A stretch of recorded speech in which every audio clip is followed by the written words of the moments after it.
प्रश्नावरती बघा, एक वस्तू विकल्याने विक्रेत्याला 4% तोटा होतो. जर त्या वस्तूची विक्री किंमत 550 रुपयांना वाढविली असती तर 6% नफा झाला असता.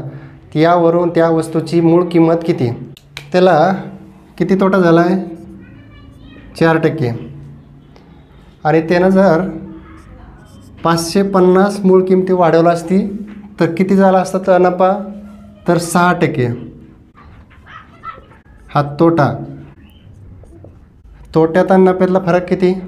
ह्या 100च्या खाली हे 100, ही 106 आहे आणि हा हे किती? 96. आता याच्यातला फरक किती? 106 मध्ये आणि 96 मध्ये तर 10चा फरक आहे.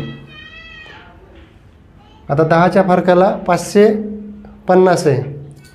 मग 10% किती वाढवले? 10%ला 550. तर 100% किती? मूळ किंमत काढायची ना त्याला. 100ला किती? आता तिरकस गुणाकार.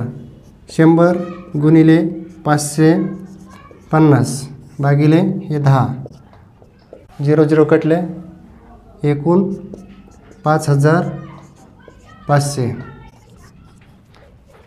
पर्याय नंबर 2 आहे सोपं. असेच नवनवीन व्हिडिओ पाहण्यासाठी आपल्या यूट्यूब चॅनलला सबस्क्राईब करा, शेअर करा. धन्यवाद.